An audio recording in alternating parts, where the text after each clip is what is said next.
की बुनियाद और पाकिस्तान के अवाम के वो नुमाइंदे हैं जिनकी ये जिम्मेदारी है कि रियासत के हवाले से वो कवानीन और वो तमाम मसाइल जिससे इस मुल्क के अवाम का सामना है उसका तदारुक किया जाए। अख्तर बेगल साहब मेरे बुजुर्ग हैं, कोalition पार्टनर है हमारे। उनके अलावा PMLN, Pakistan peoples party, JUI, ANP, जितनी भी पॉलिटिकल पार्टीज हैं, पूरे ऐवान के जितने भी पॉलिटिकल पार्टीज की रिप्रेजेंटेशन है। आज मैं थोड़ा सा आपका टाइम भी चाहूंगा और मैं अपने ऑपोजिशन और तमाम पाकिस्तानी इस ऐवान में बैठने वालों की तवज्जो चाहूंगा। ये क्यों ऐसी रीत बन गई है कि हर दफा जब भी पाकिस्तान में कोई वाकया हो तो महरूमिया और महरूमियों के हवाले से माजी को ना सिर्फ बयान किया जाता है बल्कि इन ऐवानों से उन जवानों को जो पाकिस्तान की बुनियाद और मुस्तकबिल है उनमें कंफ्यूजन, मायूसी, बदएतमादी और नफाक बढ़ता है। ये क्यों ऐवान में बैठने वाले माजी की हुकूमतें और आज हमारी जिम्मेदारी है? क्यों आज यौम तकबीर के हवाले से जब बात हुई, चाहे वो जुल्फिकार अली भुट्टो मरहूम शहीद के हवाले से बात हुई, चाहे वो मियां नवाज शरीफ के हवाले से बात हुई, तो पीपल्स पार्टी और PMLN ने मिलकर डेस्क बजाए।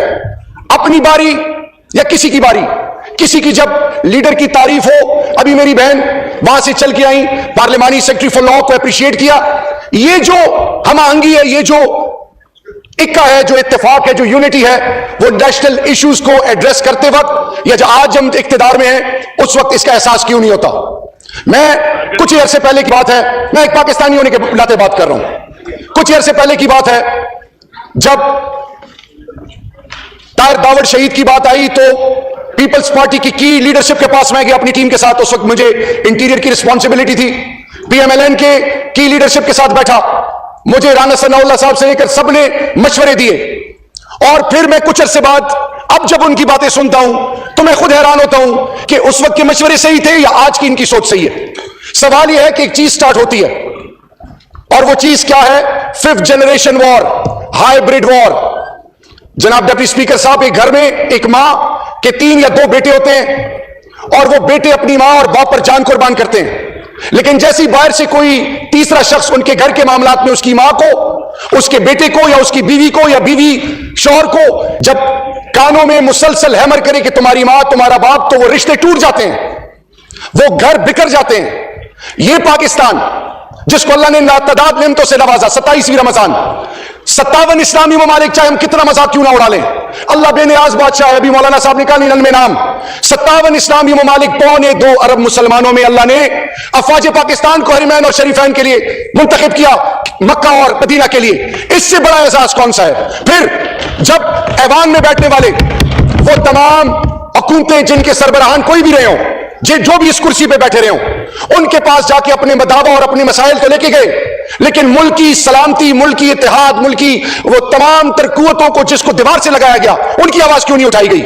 8 माह पहले जब जायरीन की बात आई, ताफ्तान, मुझे बताया गया कि पहली हुकूमत है जिसका कोई वजीर आया। मैं क्रेडिट लेने नहीं आया यहां पे, मैं सिर्फ ये बताना चाह रहा हूं कि जब अख्तर मेंगल साहब के 6 नुकाती पॉइंट्स आए, बलोचिस्तान के तमाम की स्टेक होल्डर्स आए, तो एक चीज को प्राइम मिनिस्टर इस हुकूमत ने प्रमोट किया कि बलोचिस्तान की कामयाबी पाकिस्तान की बुनियाद है। अब सवाल यह है, मैं सवाल उठाना चाहता हूं कि वो तमाम कुव्वतें जो इख्तिदार में रही, south of Balochistan is the 30% of Pakistan. 2611 kilometre का बॉर्डर अफगानिस्तान के साथ है, 909 किलोमीटर का बॉर्डर ईरान के साथ है, 1000 कोस्टल लाइन किलोमीटर है। मेरा सवाल यह है कि ड्रग्स, ह्यूमन ट्रैफिकिंग, जायरीन को टारगेट करना, मजहब और मसलक और मेरी मुल्क की सलामती को चैलेंज किया गया।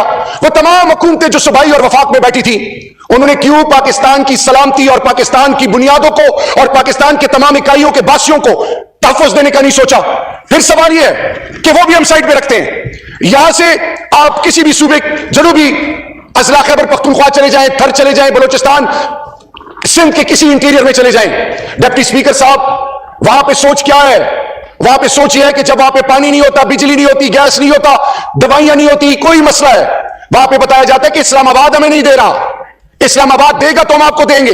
जब इस्लामाबाद वहां से जाना चाह के ऑन ग्राउंड कुछ करना चाहते, कहते ये मेरी सूबाई खुद मुख्तारी है, इसमें तुम्हारा कोई काम नहीं है। तो मैं सवाल ये पूछना चाहता हूं कि पाकिस्तान तो सबका है। जब कोई शख्स किसी भी कोने में, आज नॉर्थ वजीरिस्तान और साउथ वजीरिस्तान की बात हो रही है, बलोचिस्तान की बात हो रही है, महरूम तबकात की बात हो रही है, चागी की बात हो रही है। इसी तरह मैं ये पूछना चाहता हूं कि 53% मेरे उर्दू स्पीकिंग कराची और हैदराबाद के ब्यूरोक्रेसी में थे, 53% ऑफिसर्स। जब भुट्टो शहीद मरहूम से पहले, तो जब कोटा सिस्टम इंट्रोड्यूस हुआ और फिर एक शख्स आया जिसने लाकानूनियत कानून को चैलेंज किया, और फिर अल्ताफ हुसैन का एंड रिजल्ट क्या है कराची में? वो यूथ, वो सिविलाइज्ड, वो एजुकेटेड कम्युनिटी, आज उनके हर घर से एक ना दो लाशें निकली हुई हैं। इसी तरह मैं सवाल ये उठाना चाहता हूं कि वो पश्तून और वो बलोच और वो सिंधी और वो पंजाबी और वो गिलगित बल्तिस्तानी और वो आजाद कश्मीर, तमाम इकाइयों के बासी जो इस मुल्क के बासी हैं, पाकिस्तान के लिए हर लेवल पर कुर्बानियां दी। पश्तून ने कभी एंटी पाकिस्तान स्लोगन नहीं लगाया। ये नकीबुल्लाह महसूद को जब शहीद किया गया तो मुझे और मुराद शहीद को प्राइम मिनिस्टर साहब, उस वक्त प्राइम मिनिस्टर नहीं थे, हमें प्रेस यहां पे इस्लामाबाद में भेजा गया, प्रेस क्लब के आगे। नकीबुल्लाह महसूद की शहादत की बात थी, मैंने वहां पे जब तकरीर की तो बड़ी तालियां बजी। एंड में जब मैंने कहा कि ये पाकिस्तान का मसला है और पाकिस्तान के लिए हमें एक होना पड़ेगा, मुझे कहा गया कि पाकिस्तान की बात ना करो। अब दुनिया की तारीख, मौजूदा कंटेम्प्रेरी हिस्ट्री उठा लें कि एक मुल्क के अंदर, एक मुल्क के झंडे को, एक मुल्क के इंस्टीट्यूशन को, एक मुल्क की इज्जत और वकार के मामले में जब बात करो आपको रोका जाए। हमने दिल बड़ा किया, चुप रहे। 2018 के इलेक्शन आए, स्टैंडिंग कमेटी की मीटिंग में यह बात हुई, अली वजीर मेरा भाई है, मोहसिन दावड़ मेरा भाई है, उनको बैठाया। जब इंटीरियर में उनको बुलाया कि आपके कोई मसले हैं, ब्लॉक्ड आईडी कार्ड 1,81,000 क्लियर किए, पासपोर्ट, तमाम इदारों को बैठाया कि इनके जो जेन्युइन मसाइल हैं वो हल करें।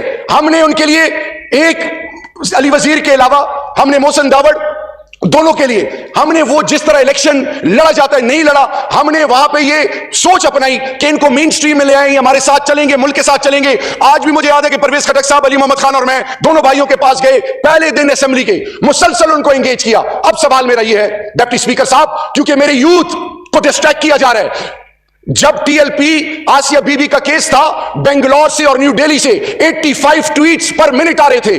पूरी दुनिया ने पाकिस्तान पे नजरी की हुई है। पाकिस्तान को डिस्टेबलाइज करना, पाकिस्तान को पोलराइज करना, इदारों को आपस में लड़ाना, अफवाज पाकिस्तान को ऐसे पेश करना कि ये विलन, और लोगों को ये एहसास दिला कि तुम महरूम हो। ये क्या अमेरिका ने ये इस मुल्क के अंदर फैसले करने हैं? किसी ने बाहर से आके करने हैं? इस ऐवान में बैठने वाले अपनी जात की तो बात करते हैं, जब पाकिस्तान की बात आए तो वो तकसीम दर तकसीम होते हैं। किसने? गफार खान, वो मेरे बुजुर्ग हैं, वली खान मेरे बुजुर्ग हैं, बाकी तमाम पॉलिटिकल पार्टीज के जो हेड रहे हैं।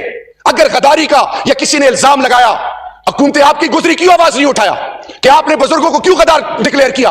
अब सवाल यह है कि मेरा जो सवाल है, नकीबुल्लाह महसूद के लिए सारे जमा हुए, नकीबुल्लाह महसूद का राव अनवार के साथ मसला था, उधर से बात चली, 9 नुकाती एजेंडा इनका आया। 9 नुकाती एजेंडा वही था जो तहरीक इंसाफ का था, ड्रोन के हवालों से, माइंस के हवाले से, इसी तरह नाकों पे सारी चीजें उनकी मान ली गई। फिर मैं उनको बार बार कहता रहा, इसी तरह ताहिर दावड़ शहीद की। मैं सवाल यह पूछना चाहता हूं आज पाकिस्तानियों से कि जब लाश आई, ताहिर दावड़ मेरा था, पाकिस्तानी था, मुझे यह बताएं कि लाश मैंने लेनी थी।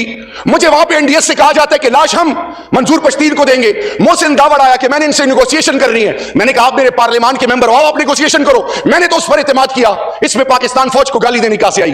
पाकिस्तान को के झंडे को पांव के नीचे रखने की बात कहां से आई?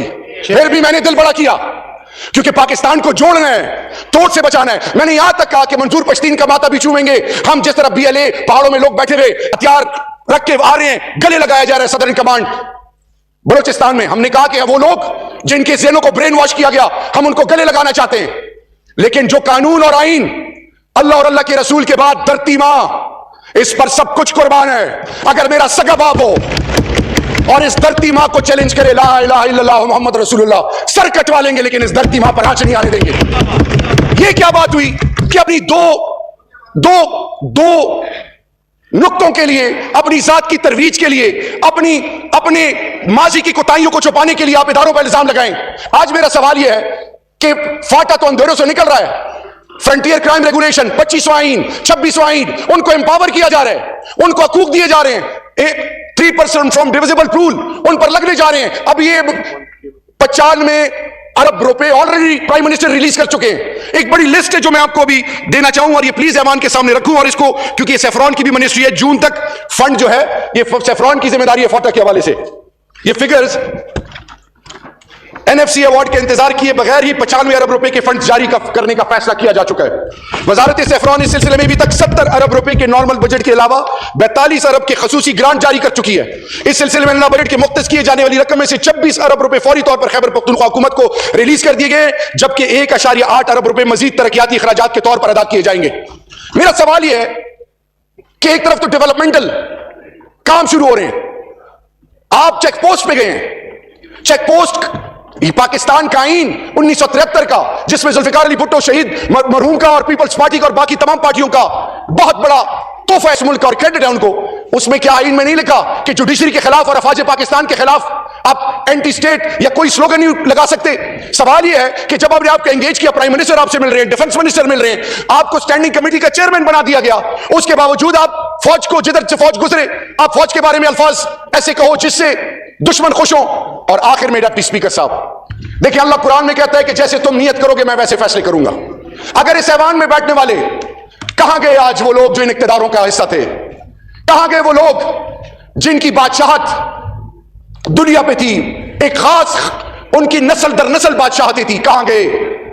याद रखिए, दुनिया की नजरें इस मुल्क पर हैं और हम इस चक्कर में लगे हैं कि उंगली उधर करो, उंगली उधर करो। इस नए पाकिस्तान में चाहे वो किसी मजहब का पैरोकार क्यों ना हो, चाहे किसी इलाके का क्यों ना हो, चाहे किसी सूबे का